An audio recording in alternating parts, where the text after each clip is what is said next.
ओम शांति।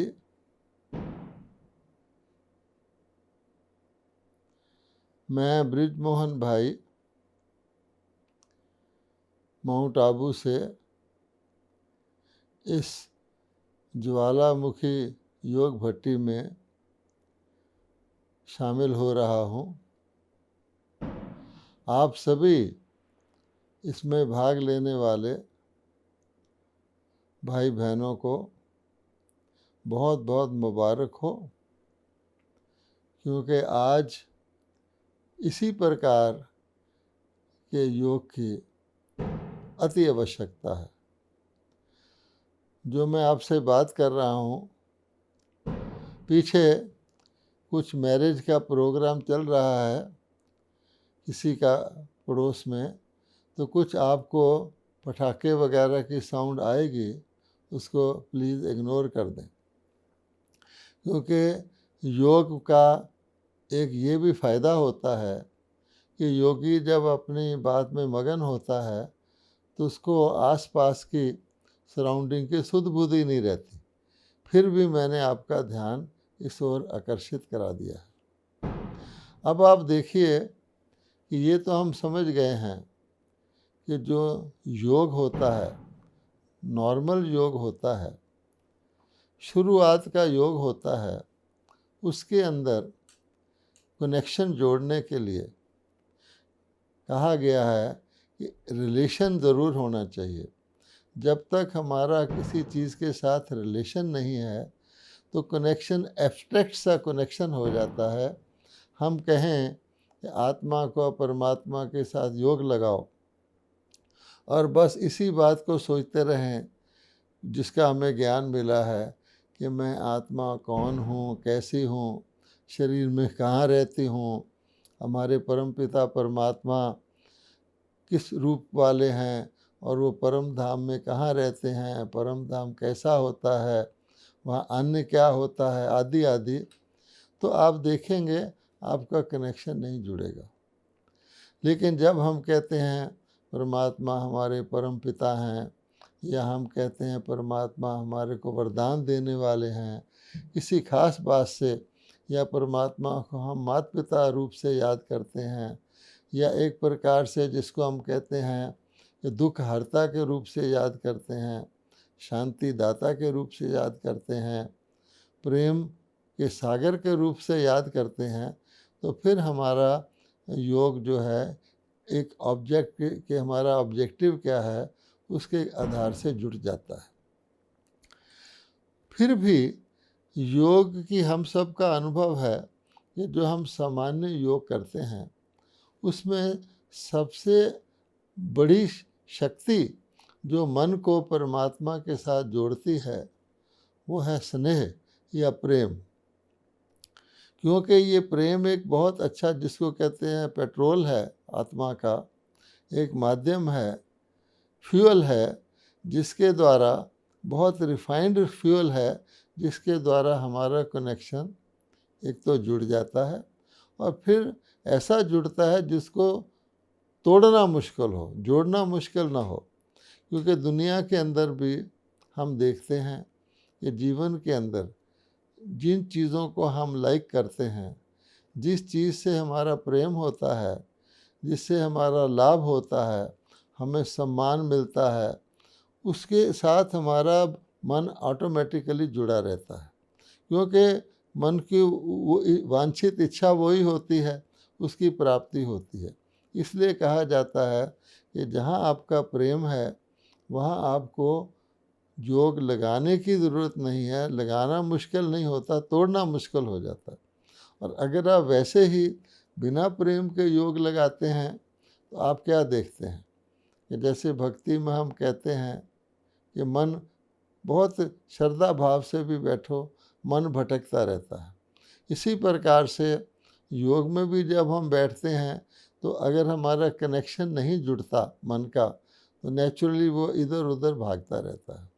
तो एक बात तो यह है कि शुरुआत में हम जब योग लगाते हैं परमात्मा के साथ नॉर्मल तरीके से, उसमें स्नेह होता है, स्नेह से कनेक्शन हो जाता है और कनेक्शन के बाद आत्मा के अंदर जिस प्रकार की कोई विशेष कमी कमज़ोरी होती है, मान लीजिए किसी आत्मा के अंदर क्रोध है, जोश है, किसी आत्मा के अंदर अधैर्यता है, इम्पेशेंस है, कोई आत्मा अभिमान से पीड़ित है, वो समझती भी है कि अभिमान करना अच्छा नहीं है, किसी को पता भी नहीं लगता कि मेरे अंदर लोभ है। तो ये सारी बातें जो भी हमारे वीकनेसेस होती हैं या जो भी शक्तियां हम चाहते हैं बाबा से, क्योंकि हम ये तो जानते हैं कि सारी शक्तियां और सारे गुण और सारे अवगुण भी वो फिज़िकल और मटेरियल नहीं होते। आप तो आईटी वाले, आप अच्छी तरह समझते हैं, वो सारी चीज़ें स्पिरिचुअल हैं। एंगर भी आत्मा को ही आता है, लोभ भी आत्मा में ही होता है, अभिमान की फीलिंग भी आत्मा ही करती है। इसी प्रकार से जो धैर्यता है, सत्यता है, नम्रता है, मधुरता है, वो भी आत्मा में होती है। इसलिए वो कनेक्शन जुड़ता है और वो गुण आने लगते हैं। अब बात आती है ज्वालामुखी योग की। अब ज्वालामुखी योग की आवश्यकता क्या है और उसके फ़ायदे क्या हैं। तो आप देखेंगे कि नॉर्मल योग लगाने के बाद बाबा ने हमें कहा हुआ है कि नॉर्मल योग एक तो हम बैठ के लगाते हैं, लेकिन हमारा योगी जीवन जब भी बन सकता है अगर हमारा चलते फिरते, खाते पीते, उठते बैठते हम योग में रहें। उस समय हम कर्म कर रहे हैं तो कर्म प्रधान हो जाता है, लेकिन हम कर्म योगी हैं इसका ये मतलब नहीं कि हम योग के बिना कर्म करते हैं। इसी प्रकार से जो भी कुछ हम करते हैं, खाते पीते, उठते बैठते, तो हमारा बेसिक ये रहता है कि हमारी योगी लाइफ है। योगी लाइफ के अंदर जो पवित्रता है, जो योगी लाइफ के अंदर सात्विक आहार है, जो बुरे संग से बचने का एक प्रकार का डिसिप्लिन है, जो व्यर्थ और फालतू से को में ना जाने का हमारा, विस्तार में ना जाने का हमारा नियम है, वे हम सब पालन करते हैं। फिर भी हम देखते हैं कि जो चीज़ें हम नहीं चाहते वो मन वहाँ चले जाता है और जो हम चाहते हैं वहाँ मन नहीं जाता। आमतौर पे हम किसी से अनुभव पूछा जाए तो यही कहेंगे, पूछो भाई कैसा योग लगता है, कहेंगे अच्छा लगता है, लेकिन जैसा हम चाहते हैं ना, जितना हम चाहते हैं उतना नहीं लगता। ये हर एक यही बात कहता है। इसका मतलब क्या हुआ कि जो हमारा लक्ष्य है उसके अनुसार अभी हमारे अंदर वो धारणा के लक्षण नहीं आते हैं, क्योंकि योग एक शक्ति है और इस शक्ति के फायदे हैं। आप जानते हैं कि योग एक ऐसी सूक्ष्म ताकत है जिसके लिए बाबा ने कहा हुआ है कि आपके पिछले 63 जन्मों के अनराइटियस एक्शंस, जिसको हम विकर्म कहते हैं, उसका जो बोझ है, जिसको पापों का बोझ भी कहा जाता है, ये गीता में भी भगवान ने ये पक्का हमें निश्चय कराया हुआ है कि निश्चय रखो मैं तुम्हें उनसे मुक्त कर दूंगा, उनको भस्म कर दूंगा। इतनी पावरफुल शक्ति है। और योग हमें जब हल्का करता है नेगेटिव के बोझ से, तो फिर हम पॉजिटिव करने के लिए हमारे अंदर उमंग, उत्साह आता है, हम अपने आप को हल्का महसूस करते हैं और फिर हमारे अंदर जो गुण हैं वो भरने के लिए हमारे अंदर मार्जिन होता है। अब ये आप जानते हैं कि हर चीज़ का एक मेल्टिंग पॉइंट होता है। जैसे कई मेटल हैं वो थोड़ी टेम्परेचर से पिघल जाते हैं।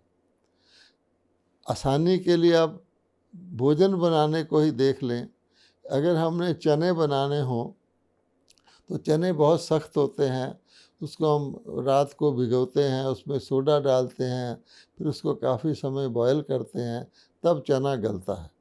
लेकिन चने के अंदर हमने अगर आलू मिलाना हो तो शुरू में हम नहीं मिलाते हैं, जब काफ़ी चना पककर तैयार होने को होता तब आलू मिला देते हैं, क्योंकि आलू तो बिल्कुल ख़त्म ही हो जाएगा अगर बहुत समय आग पर रहता है। उसके बाद अगर हमने उसमें टमाटर, धनिया इत्यादि डालना है, वो तो हम चना बनने के बाद भी ऊपर से ही डाल देते हैं, क्योंकि उसको इतनी टेम्परेचर की आवश्यकता नहीं होती। ऐसे ही हर मेटल का एक मेल्टिंग पॉइंट होता है। तो इसी प्रकार से हमारे जो संस्कार हैं, उनका भी एक मेल्टिंग पॉइंट है, उनका भी भस्म होने का एक पॉइंट है। तो आप देखेंगे किसी भी चीज़ को अगर आपने पूरी तरह से उसको उतना हीट या टेम्परेचर नहीं दिया तो पकती नहीं है, बहुत देर लगाती है। इसलिए ऐसे हमारे कई संस्कार होते हैं जो हमारी पूरा ध्यान रखने पर, ज्ञान अच्छी तरह समझने पर, ज्ञान को रिवाइज करने पर, आपस में इंटरेक्शन करने पर, विशेष उस पर अटेंशन देने पर भी वो संस्कार ख़त्म नहीं होते। तो बाबा ने कहा हुआ है कि बच्चे, किसी चीज़ को आप ऊपर ऊपर से काट देंगे तो दोबारा वो निकल आएगी, इसलिए आपको उसकी जड़ का नाश करना होता है, और जड़ से भी नीचे बीज होता है, उसको आपने भस्म करना होता है। नहीं तो छोटे से भी संस्कार का कोई अंश रह गया या किसी संस्कार का वंश रह गया तो वो हम ऊपर ऊपर से समझेंगे ख़त्म हो गया, लेकिन वो मौका मिलने पर, वैसी परिस्थिति आने पर, हवा पानी मिलने पर पुनः वो प्रकट हो जाता है।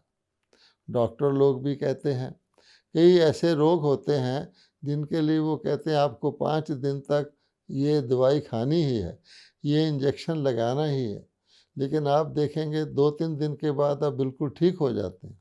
आप कहते हैं डॉक्टर जी मैं बिल्कुल ठीक हूँ, वो कहता है नहीं, कोर्स पूरा करो, वरना ज़रा सा भी कुछ जर्म्स रह गया, किसी प्रकार का बैक्टीरिया रह गया तो फिर बीमारी और जल्दी से बढ़ जाती है। तो इसलिए ये जो ज्वालामुखी योग भट्टी हम रखते हैं, इसका पर्पज़ यही होता है कि कड़े से कड़े संस्कार को, जो हमें ही तंग करता है, जिसको हम बहुत समय से छोड़ना चाहते हैं, उसको हम भस्म कर सकें। आप देखेंगे, एक होती है हैबिट्स, एक होती है एडिक्शंस, और एक होते हैं डीप एडिक्शन, जिसको हम कहते हैं कड़े संस्कार। तो कड़े संस्कार बहुत स्ट्रॉन्ग टेम्परेचर पर मेल्ट होते हैं, और फिर वो भस्म हो जाएं, बिल्कुल ख़त्म हो जाएं, तो एकदम लगातार उसके लिए वो ज्वालामुखी कनेक्शन चाहिए। तो ये कनेक्शन जो हम अन्य स्टेजेस को पास कर चुके होते हैं वही लोग लगा सकते हैं, और बाकी थोड़ा टाइम लगा सकते हैं। जैसे बाबा हमको कहते हैं कि बच्चे, तुमको वास्तव में बिंदु स्वरूप बन के बिंदु परमात्मा को याद करना है, तब तुम्हारे पाप भस्म होंगे। लेकिन बाबा कहते हैं इस स्टेज में तुम धीरे धीरे जाओगे, धीरे धीरे प्रैक्टिस करो, बीच बीच में प्रैक्टिस करो, लेकिन फरिश्ता रूप में आप ज़्यादा समय रह सकते हो, तो फरिश्ता रूप की भी प्रैक्टिस करो और बीच बीच में बिंदु रूप की भी प्रैक्टिस करो। तो वास्तव में ज्वालामुखी योग बिंदु रूप की एकाग्रता से एक, जिसको कहते हैं, एक लक्ष्य रख करके अवस्था को पाना है, ताकि हमारे जो कड़े संस्कार हैं वो भस्म हो जाए। आप जानते हैं कि अगर आप दाल को पकाना चाहें तो फिर उसके नीचे जिस टेम्परेचर की अग्नि चाहिए वो आवश्यक है। अगर कहीं आप गलती से बीच में दाल को उतार लें, फिर दोबारा रखें तो पथरा जाती है, उसको गलना ही मुश्किल हो जाता है। इसी प्रकार से ज्वालामुखी भट्टी का पर्पज़ ये है कि हम एक उस अग्नि को, योग की, जिसको कहते हैं लगन की अगन, हमारी अग्नि कोई स्थूल नहीं है, लेकिन जैसे लगन होती है किसी लेज़र की तरह होता है, तो लेज़र से आप लोहे में भी छेद कर सकते हैं, ऐसी स्थिति का योग हम लगाएं। अब ऐसा योग हम अकेले नहीं लगा सकते, अकेले लगाना बहुत मुश्किल है, और लगेगा तो थोड़ा टाइम लगेगा, उससे हमारी वो ऑब्जेक्टिव अचीव नहीं होगा। इसलिए इकट्ठे होकर जब सभी एक ही ऑब्जेक्ट रख के और एक ही स्थिति में स्थित होकर के इस योग को करते हैं, जैसे कहा जाता है इकट्ठी लकड़ियाँ होती हैं तो एक जली हुई लकड़ी जो है साथ में बुझने वाली लकड़ी को फिर प्रज्वलित कर देती है। तो संगठित रूप से ज्वालामुखी योग हम करते हैं, या तो कोई इसको करवाता है उस स्थिति में रहकर, या कमेंट्री से करते हैं, सबसे अच्छा कि साइलेंस में करते हैं, तो उसका बहुत लाभ होता है। और ऐसे मौके ज्वालामुखी योग करने का प्रोग्राम बनाने के कभी कभी आते हैं। तो मेरा आपसे यही रिक्वेस्ट है कि ज्वालामुखी योग के लिए बाकी समय जो आपका सारे दिन का है, आपको भोजन भी करना होगा, आप स्नान भी करते हैं, जो दिनचर्या करते हैं, उसमें भी आप एक खास अवस्था बनाएं कि हम साधारण सा योग या ठंडी सी याद या स्नेह युक्त याद से में ना रहकर सीरियस याद में रहें, जो बाबा ने कर्म योगी कहा हुआ, ताकि हम जब ज्वालामुखी योग में बैठें तो वो हमें हेल्प करे कि हम किसी ऊंची स्थिति तक तो ऑलरेडी हैं और उसके बाद हम उस स्थिति को कायम रख सकें।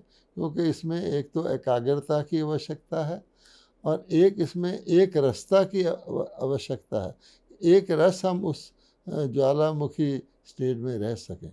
तो मुझे उम्मीद है कि आपको जो योग कराने वाले बहन भाई हैं वो सब ये मौका देंगे और आप भी इस बात पे ध्यान रखेंगे ताकि आपका जो ऑब्जेक्टिव है उसको आप अचीव कर सकें। ओम शांति।